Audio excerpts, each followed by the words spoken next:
Titans and Trailblazers is brought to you by the MNC Group. Welcome to Titans and Trailblazers, a Pan-African program that seeks to explore the lives of people who are making a difference and have made a difference. I'm Professor Robert Eboinson, and today we'll bring you a very stimulating discussion with a guest I've known for a very long time. So please, don't go anywhere. We'll be right back.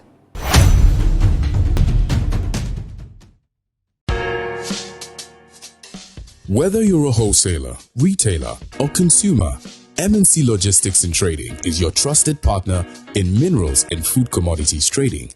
Experience the difference with MNC Logistics and Trading for your commodities trading. We operate a well-equipped laboratory that smelts and assays gold to ensure transparent, credible, and reliable minerals transactions. Our general food commodity market deals with imports and exports of food products such as rice, sugar, and grains. We pride ourselves on delivering products that meet the highest standards of quality and taste. With our expertise in international trading and logistics, we bridge customers far and wide. Locate us at number 4 Neosai Interfo Avenue, East Legon, Accra. Call us on 030-299-8246 or visit our website www.mnclogisticsandtrading.com. MNC Logistics and Trading, hub of confidence.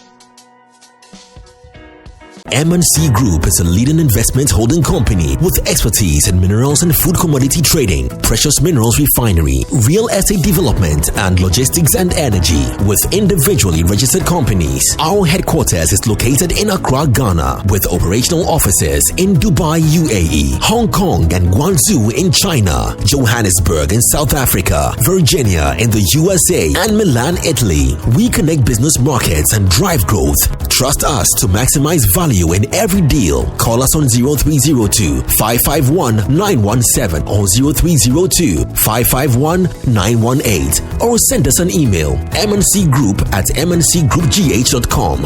MNC Group, totally reliant.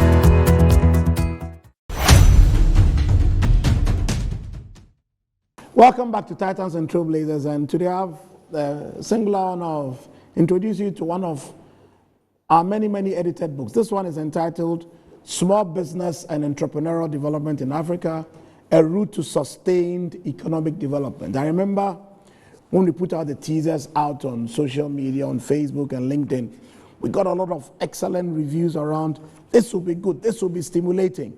Now the book is here, and trust me, the book does not disappoint at all. Now let me tell you why this book is so fascinating. Now, after working on maybe 35 edited books, I can tell you that for a good edited book, there are 3 elements you must look out for, especially one written in an African context. First is a great structure. So for a good edited book, there should be a theme which has sub-parts which interlock seamlessly. So great structure. 2, the book should have great relevance. For edited books that focus on Africa, what I look out for is, when the book is done, what clear recommendations can the book make for moving Africa's economic and developmental agenda forward? This book responds magnificently to that one as well. 3, you must have great authors with a good writing track record, who put out work that is theoretically sound, that has great methods, and that present arguments that are cohesive and convincing at the end of the day. This book responds to all 3. So what's this book about? This book is about entrepreneurship, and why entrepreneurship is so crucial to the development of Africa. In the introductory chapter, we start by looking at certain definitions of entrepreneurship, and we say things like, there's a common theme that runs through all the various discussions we used as an introduction to the book: job creation, innovation, and the coordination of scarce resources. Now, what we say in this book is that entrepreneurship is influencing Africa's development in a significant way by generating new economic opportunities, fostering innovation, and enabling local communities to fight against poverty and inequality. Though Africa may not be there yet, entrepreneurship has opened up Africa's economy through the creation of jobs, establishment of industries, and stimulating economic growth in Africa. We have the Aliko Dangotes in Nigeria, we have the Tobingos in Ghana, the Sawa Japons, we have the Indums, we have the Dufours, and so on and so forth. So Africa has a good lineup of people who are contributing to the entrepreneurial effort. Now, my own personal favorite scripture about entrepreneurship, and the scripture that for me defines why entrepreneurship is so crucial to any type of economic endeavor, is from Ephesians 5:16 from the Amplified. It says that we are supposed to make the most of our time on earth, recognizing and taking advantage of each opportunity God gives us and using it with wisdom and intelligence.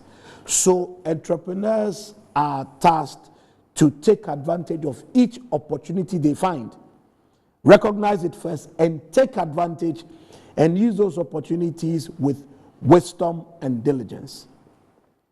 So back to the book. So after the introductory discussions we have to set the tone for why entrepreneurship matters and to explain why entrepreneurship is a game changer for Africa, the second part of the book deals with issues around entrepreneurial intentions and customer management issues. Now, the reason why we singled out customer management is that we found anecdotally and through a lot of good research that entrepreneurial enterprises, no matter how good intention they are, no matter how they want to succeed, issues around customer management, service excellence, customer experience is still a very problematic matter across several entrepreneurial firms in Africa. That's why that second part focuses on that as well. The part 3 looks at local and international perspectives when it comes to entrepreneurial development in Africa, because small business growth is not just local. So we needed to understand how international entrepreneurship works also from an African context.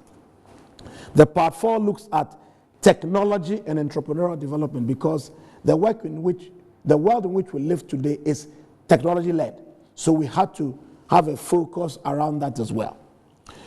So for the authors who put pen to paper or typed the words that formed this book, we had authors from Europe, from North America, from Ghana, from South Africa, from Europe. We have authors like Dr. Judith Ochinawa, who is at the University of Lincoln. We have Dr. Nonso Ochinawata, who has a PhD from Sheffield Hallam University. From South Africa, we have the entrepreneurship behemoth Professor Patience Rambe, who works at the Central University of Technology. From the US, you have one of my own academic sons, Professor Henry Boateng, who is the Director of Institutional Research at the Diovo University College in the US. From Ghana, we have people like Dr. Gloria Jepong from the University of Cape Coast Business School. We have Dr. John Paul Kosiba, who is the Deputy Director of Research at the University of Professional Studies. So we have a good lineup for the book. So what do we discuss in the book? Now, when you take the entrepreneurial intentions in the initial parts of the book, we try to understand entrepreneurial intentions in relation to final year students in an academic setting, because sometimes the sense is that you must go to school, finish a university in Ghana, and then go and look for a job by submitting a CV somewhere. So in looking at entrepreneurial intention matters, Gloria Jepong and Kojo Chum argue compellingly that entrepreneurial education matters, and we need to find a way of crafting it and sort of inculcating it and making it available to university students, whether it's through long courses, short courses, but we must begin to train student minds in a certain practical, context-aware manner, that their mindsets should pivot towards starting their own businesses and not necessarily going to work for someone. When it comes to the customer management issues, Professor Kwame Adom looks at issues around customer experience, customer service, and makes the clear claim in his chapter that if you don't serve your customers well, your entrepreneurial business will not survive. So he makes a case for the introduction of customer-centric strategies in entrepreneurial enterprise, not just in Ghana, but across Africa. Now, in relation to the section that looks at local and international perspectives on enterprise growth, what we tried to do was some sort of qualitative assessment of informal businesses from a Ghanaian perspective, but also we tried to understand how that viewpoint or that entrepreneurial bent works in the context of social entrepreneurship. The authors argue, as part of one of the chapters in that section, that social enterprises in Ghana can tackle local problems, sometimes in ways that governments and NGOs even cannot. So there's a clear space for social enterprise from a Ghanaian context. Then when it comes to international joint ventures, the authors emphasize the importance of strategic collaborations for Ghanaian enterprises looking to become global enterprises, both in terms of collaborating to deliver services in Ghana and collaborating with these enterprises to deliver service in international context as well. Now, this is particularly relevant in the context of this new African Continental Free Trade Area. Now, when it comes to the technology and entrepreneurial development section of this book, which is the last section of the book, Patience Rambe and his co-author delve into the impact of 4 IR technologies in relation to how they affect entrepreneurial growth and development in Africa. So they are careful to look at things like artificial intelligence, Internet of Things, robotics, and how these interventions and these technological innovations are shaping venture creation and technology commercialization in emerging economies. So this is a very, very, very fascinating chapter, particularly in relation to the era we now operate in. Then the chapter by Judith and Nonso Ochinawata investigates digital platforms and their effect on SMEs. They conclude in that chapter that digital adoption can be a great equalizer if supported by infrastructure, skills training, and policy alignment. What that means is that African governments must create calculated interventions to make entrepreneurs digitally aware. Now, this book closes by threading together all the things I've discussed and proposes theoretical, policy, and managerial implications for moving the entrepreneurship agenda forward in Africa. The chapters are co-authored by multidisciplinary teams that end up creating a manifesto for entrepreneurial development in Africa. So please, if you are watching this show and you're a policymaker in the entrepreneurial space, get a copy of this book. If you're an entrepreneur working in Africa, there are lessons here for taking your entrepreneurship businesses forward. And finally, for educators, this book gives you some ideas on how to develop relevant entrepreneurship curricula so that you create students who will go out and push the entrepreneurial agenda forward in Africa. Thank you for listening to this monologue. We'll be right back with more of Titans and Trailblazers. Thank you. MGL Logistics and Supply is your trusted partner, providing seamless solutions for all your procurement needs. From sourcing products to managing imports and exports, we ensure smooth and efficient transactions every step of the way. Whether you require goods from across the globe or need assistance in exporting your products to international markets, we got you covered. General trading is at the heart of our expertise. We specialize in a wide range of products, catering to various industries and markets. As a trusted dealership in building materials, we provide high-quality products that meet the demands of our construction projects. Additionally, we act as manufacturers' representatives, connecting producers with distributors. Our expertise in logistics is the backbone of our operations. We plan and execute transportation and delivery of goods, ensuring they reach their destination on time and in optimal condition. MGO Logistics and Supply, guaranteed satisfaction. Finding the ideal property shouldn't be a daunting task. With MNC Properties, property sales, rentals, and management is a walk in the park. We believe everyone deserves a place to call home. That's why we specialize in providing affordable housing options under our flagship project, Fresh Property Joy, specifically designed for low and medium income earners. Our range of customizable homes includes 2 to 3 bedroom standard and executive options, all meticulously crafted using innovative interlocking brick technology. We offer flexible payment options tailored to your individual needs, plus litigation-free lands in vibrant and upscale communities that presents the perfect opportunity to build your dream home. We are committed to making affordable housing a reality. Whether you're looking to buy, rent, or invest, we've got you covered. Our service team is ready to assist you on 0302 551 917.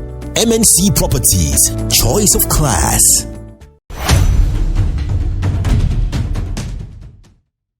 The National Sanitation Day is with us again. The Ministry of Local Government, Chieftaincy and Religious Affairs, in collaboration with the Jospon Group of Companies, organized the National Sanitation Day, and this is going to be held every first Saturday of the month. And I appeal to our chiefs and traditional leaders to join this project. As you already are aware, our traditional leaders are the custodians of the land, and when they are part of this project, is going to urge the citizenry to also take up the mantle of keeping the environment clean.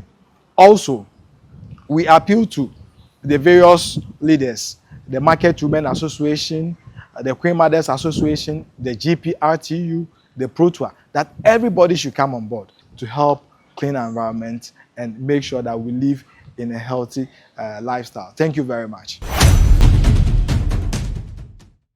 Welcome back to Titans and Trailblazers, and today I have a very cool person in the studio. She's my friend, she's my very good friend, and we are going to discuss something that is very dear to my heart, because we live in an Africa that can only get better, and you see why it's crucial we discuss these matters when we get to the meat of the issue. So today I want to introduce to you Madam Mrs. Anyele Pebi, the wife of the famous Dr. Pebi, the daughter of the famous Professor Sowa, the sister of the famous Niampa Sowa. Very famous woman.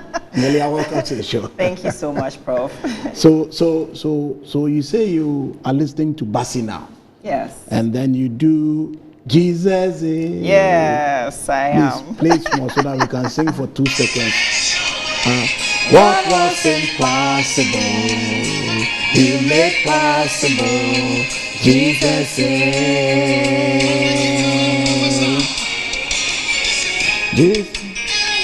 Okay.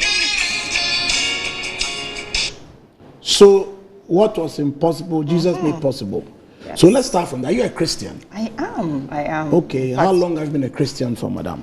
I gave my life to Jesus around the age of 13. 13. And have continuously been discipled since then. And my faith in Christ and his finished work on the cross is the center of my entire life. It's resolute. It's total. Total.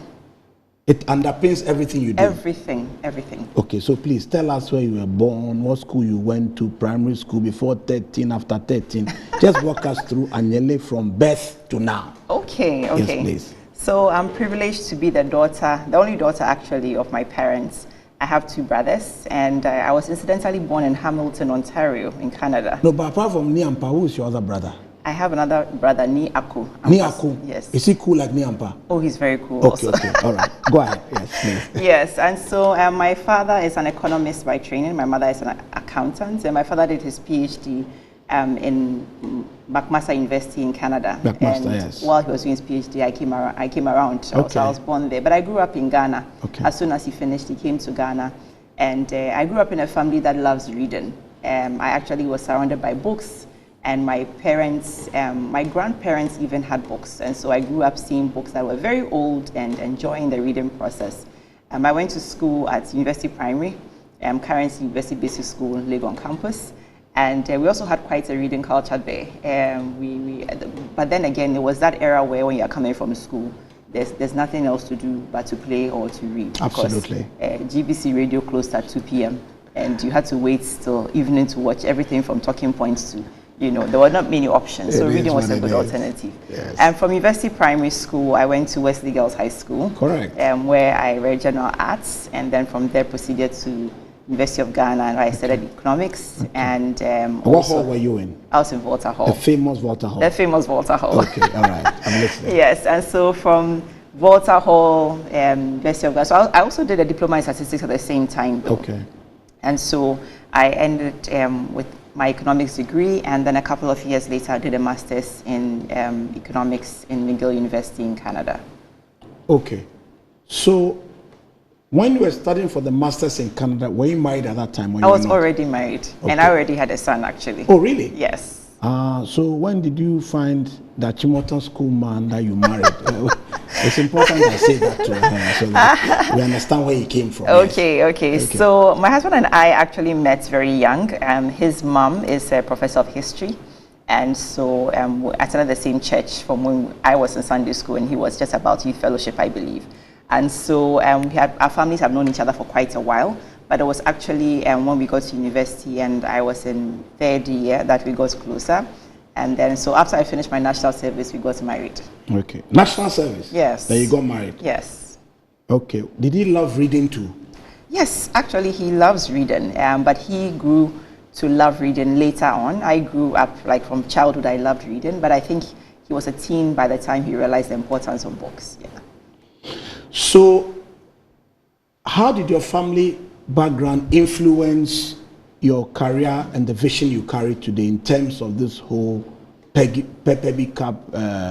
We'll get to that later, but how I know you did books and you grew up around books and books were a blessing to you, but is there any link between that background and what has influenced your career and vision today? Yes, so a very strong link, and we are products of our experiences and opportunities that we receive. And so from a young age, being surrounded by books being prioritized, books reading being encouraged, it's really influenced how I grew up. And my dad used to take us to university bookshop every month to try and get us a few books. He would get us 4 books for the month, and the following day we'll say we finished reading the books, can he buy some more? So we grew up reading quite a lot, and that was a blessing. Also the school we went to, University Primary, had a reading comprehension program and a lot of books we could read at that time. So that kind of shaped us. And I was speaking with, several colleagues who we grew up with, and that shaped us. And besides that, though, growing up, and seeing that, when you read a lot, it enables you to clearly articulate your thoughts. It does. And to communicate effectively. It does. And even when you have colleagues who have, reached the same level as you have, but perhaps you don't get the opportunity to read a lot, it affects the way they communicate. And kind of sometimes can be a limitation. There are some grammatical shots when they speak. Yes, subjects, verb agreements, and grammatical errors. You know what's most traumatic? When they have PhDs on top. Wow. Yes. I mean, sometimes I hear someone speak your TV, doctor. And the grammatical errors, so I have to check which doctor is this one. And it's so profound to the extent that your verbal communication quality can make or unmake you. Yes. In very profound ways. In very profound ways. And so sometimes I feel as if those PhDs must go back and go and start again. Well. And learn first companion and first aid in English. And I don't know, like it's so profound. Like, yes, it is. It's a challenge. It is. So I realized that reading a lot is very impactful in the life of an individual. So as our family grew, my husband and I have only 7 children. 7? Only 7 children. Congratulations. Thank you. Wow. And so we had the opportunity to stay, after my master's, we continued to stay in Montreal. We stayed across a public library with 100,000 books and encouraged our children to read. And they had the blessing of having access to any book they wanted to read, literally speaking, different, subject areas and genres, and that greatly influenced our children's upbringing from the little ones. And so that's seeing the impact on my little ones as well was the other part. So my family of orientation gave me a background in reading. Correct. And seeing the impact on my family of procreation enabled me to really have a strong passion for getting children to read. And so at some point, realizing how seriously low our literacy levels are in Africa, became a driving passion, a calling, in fact, to try and do something about it. So I think just generally the background I grew up in, plus the experience I had with my own children, shaped and influenced Baby Cubs. So let's talk about reading in Africa, issues around literacy levels, and the absolute essence of rebuilding a reading culture. Because you see, going to school is not reading. I mean, when I was growing up, my father used to throw me into the Central Library in Accra, and way back from Richard School, reading was like a life and death matter for me. From Hardy Boys to Nancy Drew to this to Enid Blyton. I mean, you almost read as if it was part of the air you breathed. You know, Exactly. and it was, I mean, I think everything I am today has to do with the fact that I learned that reading is a life and death matter very early. Yes. I still remember idiomatic expressions like Yes, bats in the absolutely. belfry. I mean, like, if you're eccentric, you're bats in the belfry. Today, if I say bat, look, I remember I was in a video and I used an idiom. The person said, I don't know that one. I said, oh, okay. And I moved on gently because I wasn't about to explain. Yeah. So tell me about the reading in Africa and what the situation is today and what needs to be done from a child development perspective. Yes. So according to the World Bank in 2022, 89% of children in sub-Saharan Africa cannot read and understand a simple story by the age of 10. Wow. You know, and that is very serious because reading is foundational to all other learning in school. Yes, please. And by the age of 10, you should have learned to read so that thereafter you can read to learn. Yes, please. You know, you've figured out how to, you know, read very fluently, and then you can begin to learn issues like solar system and life cycle of any And photosynthesis. photosynthesis. Yes, you know. yes, yes, So when yes, you yes. can't read by the age of 10, even if you are smart as Einstein, you are severely limited in what you can grow up to be. And so that is the state of literacy in our continent. And there are several root causes. It's a wicked problem, with many interacting root causes, such as not having adequate access to reading material, Correct. And also problems perhaps in instruction at some levels. And then very large class sizes when children are supposed to be learning to read and you're in a class of about 16, Indeed. it affects you. And then the pervasive one being a general lack of appreciation for reading in our culture. So reading is considered a chore, or a bore, a necessary evil, or a punishment. But sorry, I'll let you go. But that is the part that blows my mind because, like, I love reading. Like, look, so when you wake up at 4 and have your quiet time, you are reading. By the time you go and work out and you come back, you are consuming something again. Exactly. I mean, like, you consume words and messages and I don't know. Sorry, but I think reading is life. So yes, reading is how life. it became a chore, it always...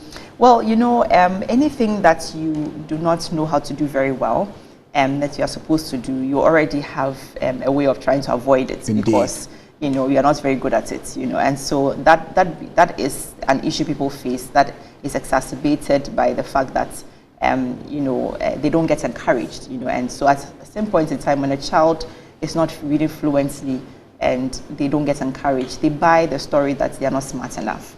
And it becomes a vicious cycle where they don't put in enough efforts, they avoid reading, and then they are not reading well enough, and that just compounds into a problem where then they just give up, and so that issue of reading is a chore, reading is a bore, is a fundamental reason why a lot of children don't put a lot of effort into it. And there's a saying that if you want to hide something from a black person, put it in a book. And that statement seems so But are offensive. parents reading themselves? Parents, are they also reading? Parents are not reading. You see? No, because... Parents are not reading. And the problem is worse now because we have alternatives. Social media is quite engaged and there are lots of videos. You hardly need to read. You just keep scrolling, keep watching. Wow. And so a lot of people are not growing up where they have to read something to learn information. And it's just, it's so easy to get entertained for hours on end by scrolling. And so that becomes an issue. So we have the blessing and the curse of AI and all sorts of things around robotics, Internet of Things. It's like everything now is tech. So it's almost as if you don't need to think anymore and you don't need to write anymore. AI will write for you, AI will produce for you. But I found by experience that sometimes AI tools can throw out absolute garbage. Oh, yes. So if you don't have a clear sense of what it is that the final output should look like, you'll actually embarrass yourself even though you have an AI tool. So even in an AI age, isn't reading still important, or appreciation of text, things like that? Reading is even more important. Okay. You know, because as you're saying, interesting, I was discussing this with my father yesterday. Correct. You know, the AI, you need to know what you want it to give you and be able to prompt it accurately. And so if you are just approaching it, you know, expecting it to do the work for you, you end up with something that, as you said, will quite embarrass you, you know. So AI doesn't Sorry to cut you. remove Sorry to cut you. So I did an experiment about 3 weeks ago. Sunday after church, I was feeling very adventurous. So I went to acquire an AI tool called Rocket Writer or something, and the tool is supposed to help you produce full books. Hey. Oh, you hold on the A part, I'm coming. So since I'm a book editing veteran, I know what a good book should look like. So I now want to give it one topic. Madam, for $19, they cracked the thing produced. I nearly collapsed.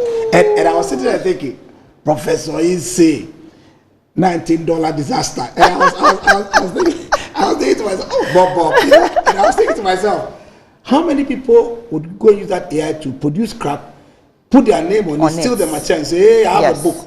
Then the book will embarrass you for as long as you live. So you need to know what you're looking for. You need to know what you're looking for. It's the ability to think critically and to actually discern what you want to accomplish is even more important in the AI age.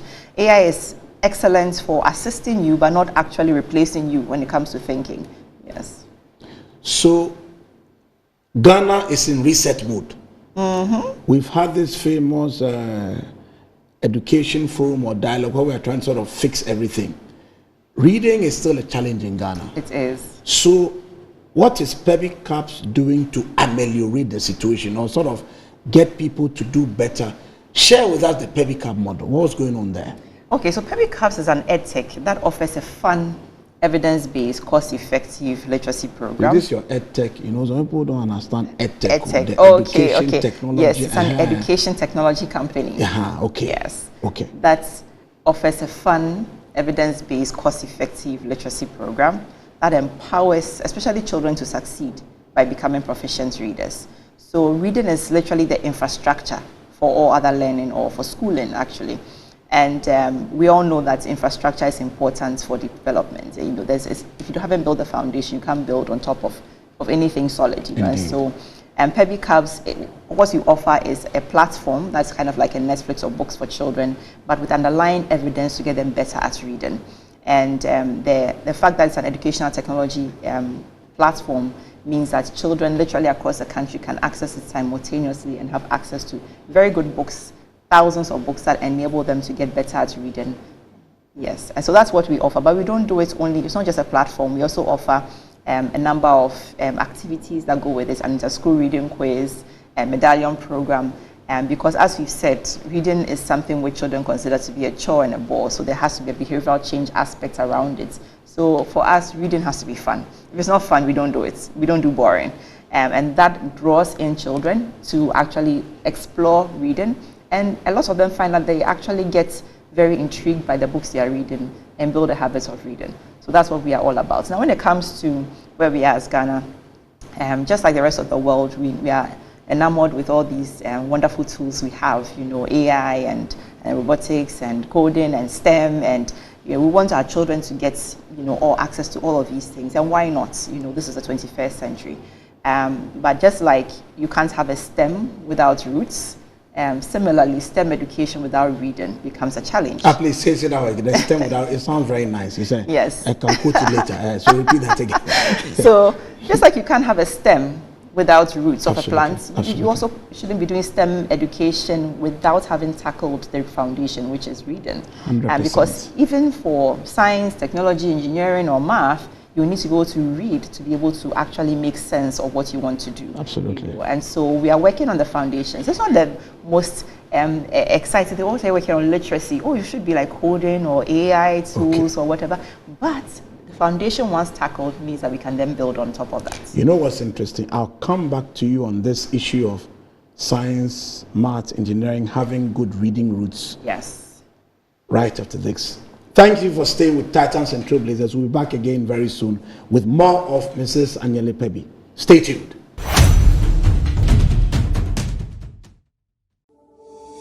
Finding the ideal property shouldn't be a daunting task. With MNC Properties, property sales, rentals, and management is a walk in the park. We believe everyone deserves a place to call home. That's why we specialize in providing affordable housing options under our flagship project, Fresh Property Joy, specifically designed for low and medium income earners. Our range of customizable homes includes 2 to 3 bedroom standard and executive options, all meticulously crafted using innovative interlocking brick technology.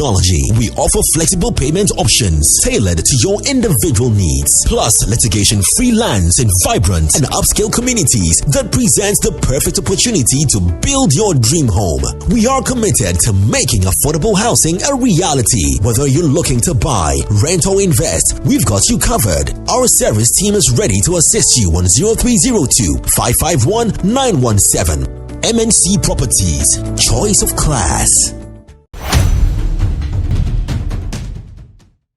Divine Yao Aijwe is my name. I'm the director in charge of research, statistics, information management of the Ministry of Local Government, Chieftaincy, and Religious Affairs.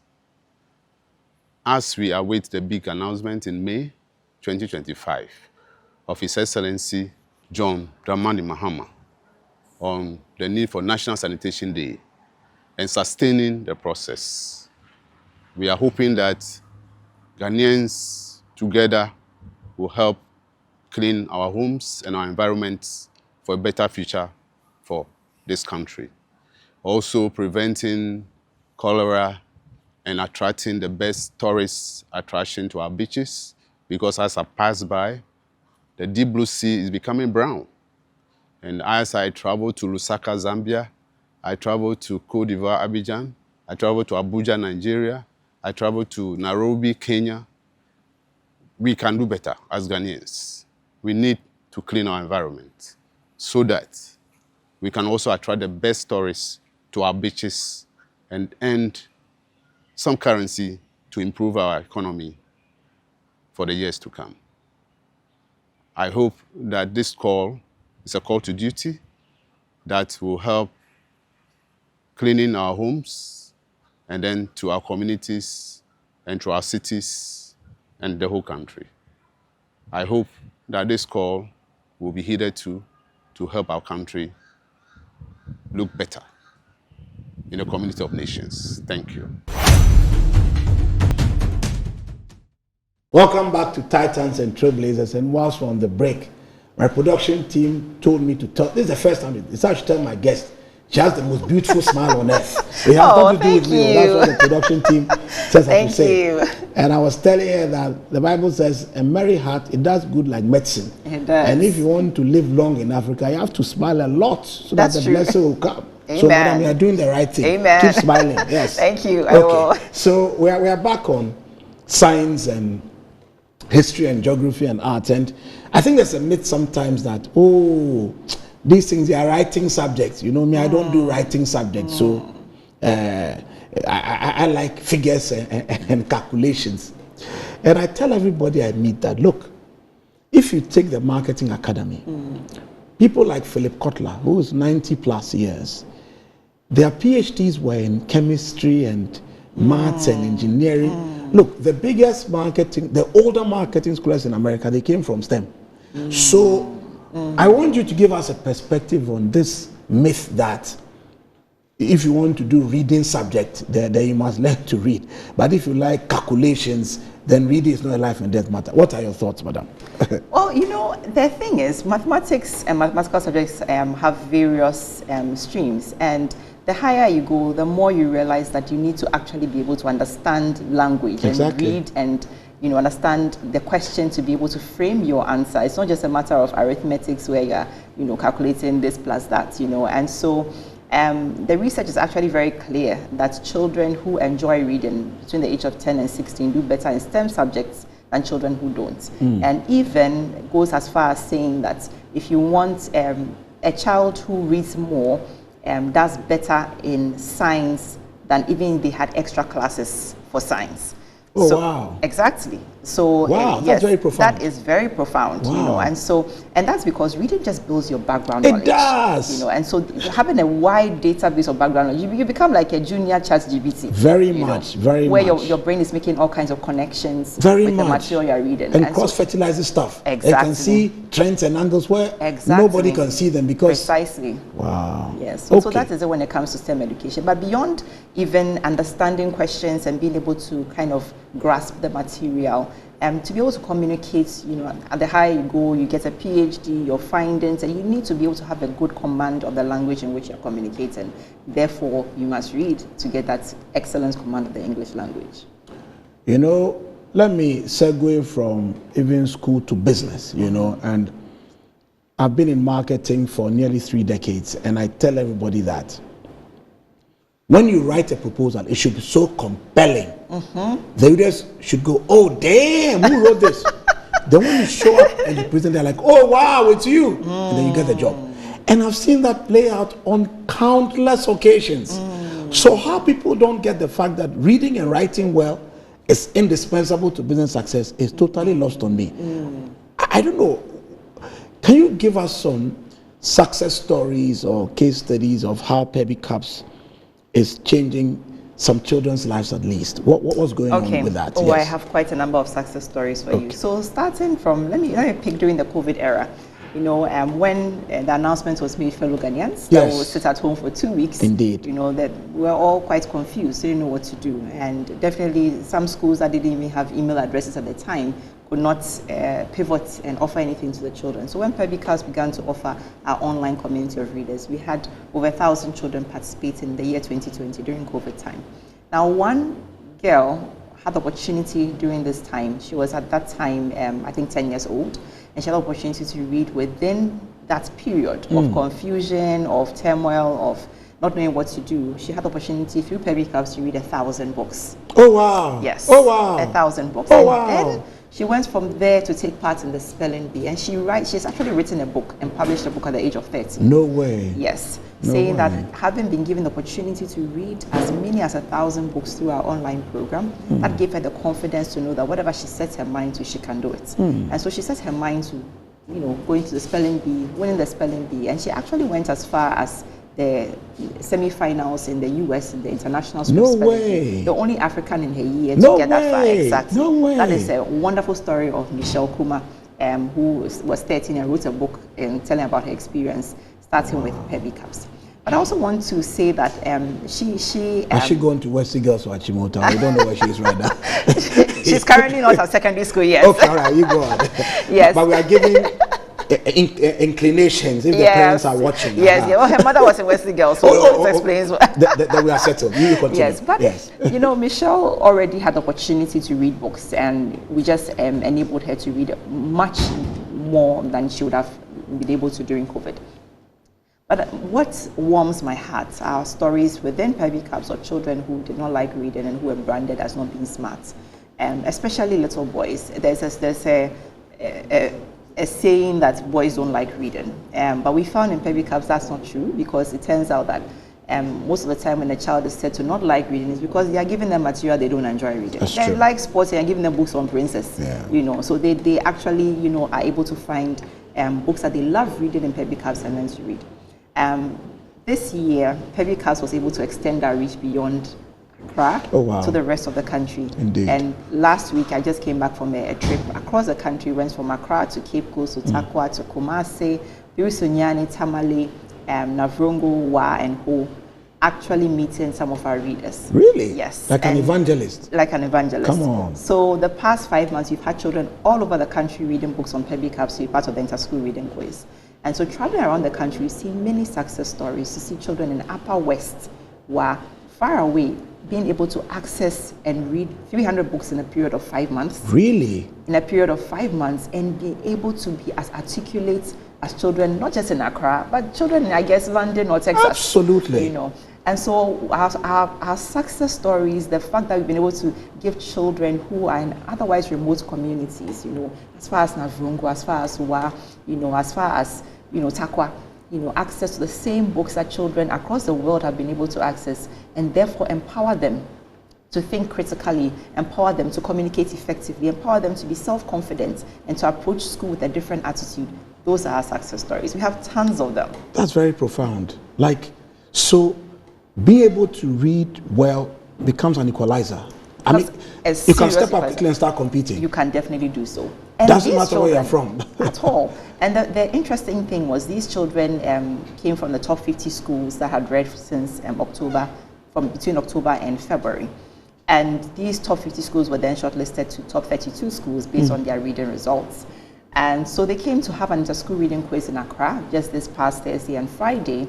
And you would have schools from as far as Navrongo competing with schools in Accra and Kumasi, and you see that the reading and the voracious reading is really an equalizer, because these schools stood their ground, they held their own, and were able to now progress into the round of 16, where they were not in any way disadvantaged because they came from very far away from the major capital city. Do you know that as soon as you can speak well, I start gravitating towards you? Like, I don't know how that happens, but in any meeting, let's say I was in a meeting with some people, and there's this lady who's a daughter of a friend of mine. She studied law in the UK.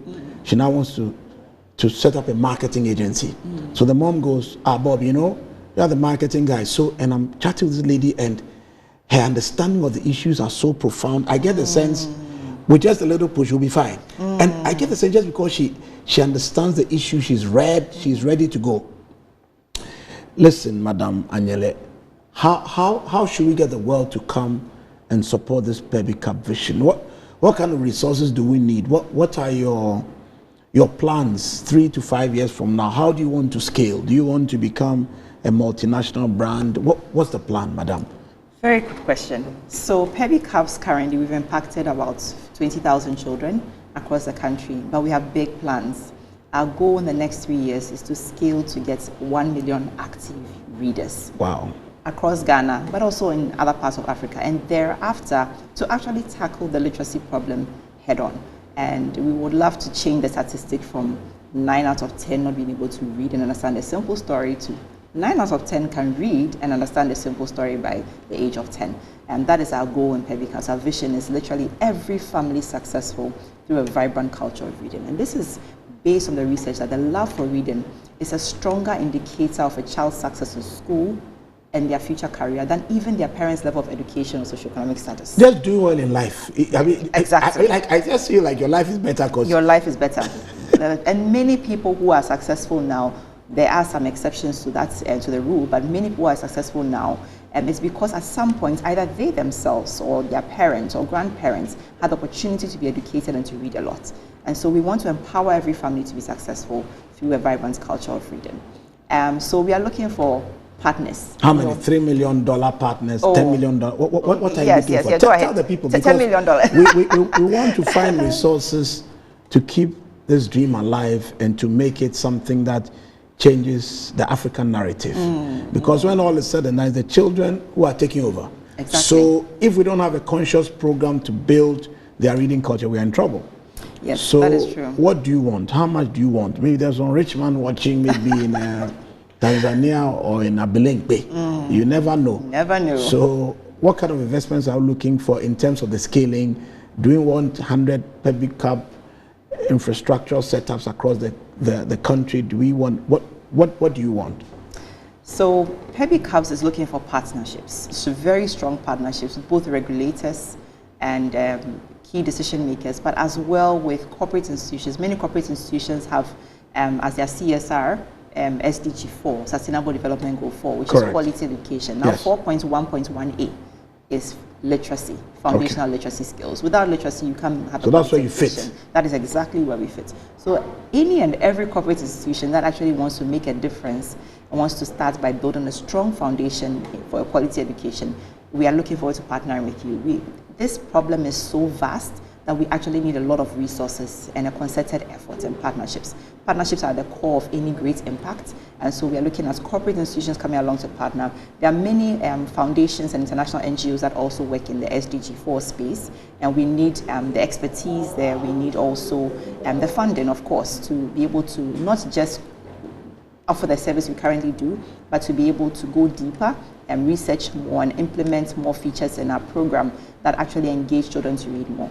The success we've seen with just a few thousand children to about 20,000 children, we need to see that success for 20 million children, for 200 million children, because in Africa, over 400 million children actually suffer from having very poor literacy skills. Wow. And that must be eradicated. And so any partner, Richmond Nabelempi, yes, Richmond in Lagos, correct, come alongside us and let's make this happen. Now, Peppy Cubs is passionate about this being a sustainable solution. And so we have a model where those who can afford to pay a subscription fee. Now, parents, the research is clear that if you want what is best for your child and for them to succeed in school and beyond, they need to be able to read, and not just read, but love reading. And we come alongside parents to make that happen. So for our sustainable model, parents pay a subscription fee, and their children are logged onto our program and grow to become proficient readers.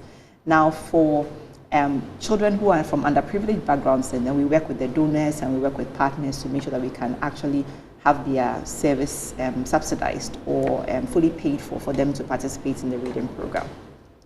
And so one of our reasons why we do the sustainable model is because we don't want to end up being overly reliant on external funding, which usually comes with a fixed, time frame for, the program to be held, and then, or we don't want to have ourselves in the case where the funder decides to just close shop, as we've seen happen recently. Absolutely. And the problem still persists. That's true. And so for anybody who wants to actually see this problem solved, we are working on a model that will actually solve the problem beyond having donors and partners. But we do need the donors and partners now to actually gain traction to solve this problem. So if every Ghana Club 100 company gave you $1 million, that's 100 million in the bag. That's 100 we'll million. We'll be on our way. We'll be on our way. They should come alongside. I mean, we'll change something. We'll change a lot. We'll Please. change the continent.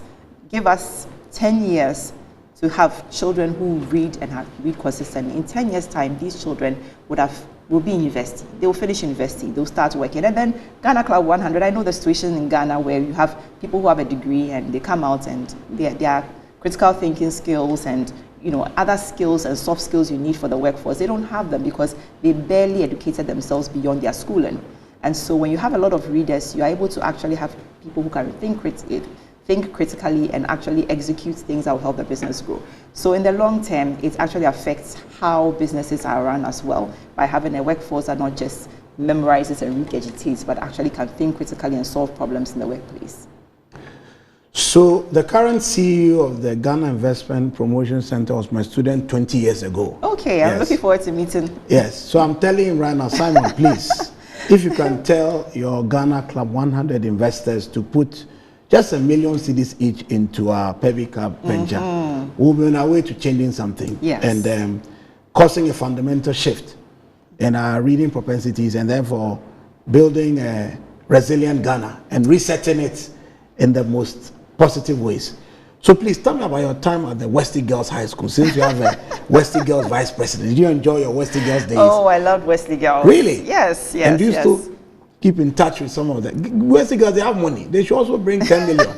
So we'll get 100 from Simon, 10 million from Wesley Girls. But tell me about your secondary school days and what key lessons helped to form into the woman or lady you are today. I have to admit, it was a real privilege to have gone to Wesley Girls. Indeed. Wesley Girls is an excellent school. And one thing about Wesley Girls is, apart from having a strong Christian foundation, also is a very disciplined. It's a Methodist foundation, like in Fansman School. Yes, okay. but it is the Wesley Girls is older. It was started in 1837. And that's to the Fansman boys, right? Yes. Please, it's older. You can go on. Yes, Wesley Girls is very disciplined, and I think that helped to shape a lot of us. And Indeed. The discipline, daily discipline, actually helped to shape how Hold on. I'm sorry to cut you. See, that thing you just said, daily discipline. Yes. That's where the blessing is. Yes. I think discipline that is bolted down into daily routines. Exactly. It's proper discipline. Exactly. It's not a monthly checkup, but no. You have a routine you follow which is positive and helps to form character. Exactly. Please go on daily discipline. Yes. And so those daily disciplines help to frame us, frame the way we see the world, and so when you meet someone from Wesley Girls, I'm sure you've noticed that we do things a particular way. Sometimes, I mean, people would say we're a little bit fussy, but that's not the case. It's because we're taught that there's a right way to do things, and if you do things in an organized way, you get better results. It was a lot of fun also, builds great friendships, a lot of friends that you currently interact with, and it's wonderful to see all of us making a difference wherever we find ourselves. So you have the blessing of having 7 children. Only 7 children. Who you hope will become 7 world beaters. Oh yes. Awesome. Amen. Okay. So let's talk about other children of the continent and 3 critical pieces of advice you give to those who are preteen, those who are teen, and those who are finishing the university and going to the world of work. So 3 categories: preteen, teen, and then fresh graduates. Okay. Yes, please. Well, let me just give first of all blanket advice that you need to read, and that read. is it. That's a given. That is a given.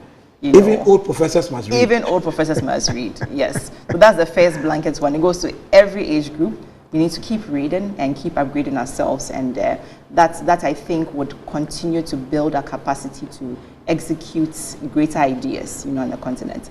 Now, preteen, the future is bright. There's no other generation that has, this preteen is probably Gen Alpha, I believe.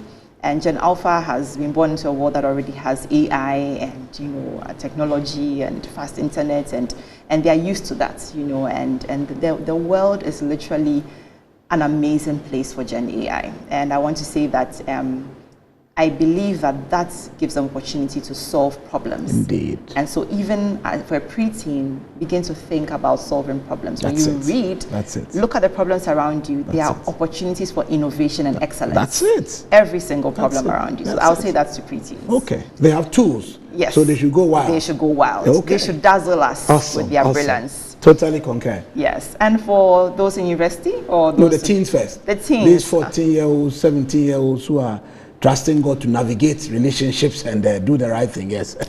So there's a time and a season for everything, and I think as a teen, it can be quite a period where you think you've already arrived, and you figured out the world, but there's still a lot to come. And so I would say that actually look for mentors who can speak into your life. Be humble enough to look for people who you admire, people who you think can pour into your life, and get close to them, because they know a bit more, or actually a lot more than your friends do, and they can actually guide you to become successful in the future. Okay. Last word on the fresh graduates. What should they do? And we'll close on that. Fresh graduates, we are blessed to be Ghanaians. We are blessed to be Africans. And while the fresh graduate I know wants to travel outside the country, yes, it's a good opportunity to grow and to learn, but this is our land. Our problems won't go away overnight, but once we are resilient and we are focused, we can solve them day by day. So look around you, decide to be entrepreneurial, decide to actually start things, partner, and make impact where you are, even as a young graduate. So you But studied... I would like to end by saying No, actually we have more time. Because it's you, my production team says, let her flow. Let her flow, yes. I wanted to give the last blanket advice. Go ahead. Which was that we are created by God. Indeed. And God has a purpose and a plan for each of our lives. I believe it. So I want to encourage everyone, whether you're preteen, you're a teen, or you're a young person, to seek first your Creator in the days of your youth. Amen. And He would order your steps according to His word. He will take your spiritual gifts, your passions, your talents, your abilities, your experiences, and put them together and shape something beautiful out of you. So I was going to go to economics now, Okay. because you got a first class in economics, and Yes. sometimes when you take those differentiation curves and you are wondering, this thing really Constraint optimization. I'm telling you, madam, I don't know what the curves want to meet or they don't want to meet. And I think economics, marketing came from economics, finance came from economics. So for somebody studying economics at the University of Ghana today, what, in your estimation, could open up to them when they finish their BSc in economics and got a first class like you? Well, an undergrad really is to position you to know how to think and solve problems. That is the optimal way to use an undergrad. And an undergraduate degree in economics actually opens up a lot of opportunities up for you, whether in finance or accounting or marketing. It gives you the opportunity to see how to... Economics is all about constraint optimization. Like, how do you maximize what you want to attain, your results or your returns, with constrained resources, and so it gives you a way of thinking, of looking at what you have in your hand, what you want to do, and how to get the best out of it. And that is applicable to literally any field you find yourself in. So the world is out there, and there's a lot of opportunity for anyone studying economics. And that goes also for most disciplines, especially when you study and understand the discipline and don't seek to just pass exams to get a degree. Okay. So I know a lot of economics undergrad students who go on study finance in particular. It seems like a very cool option for them. But I know economists who also become the best marketers on earth. So I guess whilst your advice is useful, how do people with economics also go into entrepreneurial businesses, like they decide to set up on their own? What kind of foundation can an economics degree give you if you want to start your own business, in your estimation? Well, I mean, so you will learn as an economist how to, as I said, optimize your results. Exactly. Using the resources you have. And that is fundamental to being an entrepreneur. You don't have unlimited resources. Resources are scarce, and you want to achieve a particular thing. So you need to look at, draw a scale of preference, Indeed. And look at how you would minimize your opportunity costs, and how can you actually accomplish your goals. So an undergraduate in economics is very good in helping you to define how your business should operate and to look at your business strategy and goals in order to accomplish your goals. On libraries. Yes. Are brick and mortar libraries better than digital libraries, or do they all have a role to play in bridging this literacy gap we face as a continent? They are both essential. When somebody is well read and very articulate, nobody's asking, did you read digital books or you read hard copy books? The value is in what you are able to attain or learn from the book, not in the format of the book. Okay. And so in places where there are already, brick and mortar libraries and somebody has donated books, there are many organizations or foundations that give hard copy books to schools and rural areas. Those are important resources to also build literacy. And that said, the opportunity we have now to have internet in most parts of the country, yes, and to actually also have access to a lot of resources through the internet means that we can scale our solution for literacy much faster than if we use brick and mortar. Okay. And so since time was of essence, I would say both are essential to actually have synergy to solve the problem of literacy. Okay. I'm aware that your famous husband, Dr. Pebi, who studied in Achimota School, has been a great supporter of the Pebi Cubs vision. So I want you to say a few final words to eulogize him and tell him I'd like him to also come and share his fascinating story with us when he can find the time. So how has Yao been a blessing? Oh, he's been a real blessing. The Bible says one will chase 1,000, there you go. Two will chase 10,000. There you go. And there you go. He's been an amazing blessing. It's not every gentleman who would actually buy into the vision of the calling that their wife has. He's a co-founder of Pebi Cubs and has supported with his wisdom, his resources, his connections, his expertise in every way to make sure that Pebi Cubs would grow, because we see it's not just as something we are doing, we see it as a calling. A calling, not a calling that we won't let go of, but a calling that doesn't seem to let go of us. That is it. And so he's been extremely supportive. I want to commend him and to celebrate him, because many people know him as somebody who is a great speaker, a leadership expert, and what they don't know about him is that he's very supportive. Yes, please. He's very kind. He's very sacrificial to actually enable the vision to grow. And I deeply appreciate him for that. Thank you. On that sacrificial, appreciative note, I want to thank you for joining us on this excellent edition of Titans and Trailblazers. Anyele said one will put to flight 1,000, 2, 10,000. So please get ready for 10,000 movements. And please, yes, the sponsors, the benefactors, we need you. Come and support this vision, and let's take Pebi Cubs forward. Anyele, thanks for coming. Thank you so much for having me, Prof. Thank you. God bless you too, Prof. Bye. So bye-bye on this edition. See you again on the next edition of Titans and Trailblazers. Bye. Titans and Trailblazers is brought to you by the MNC Group.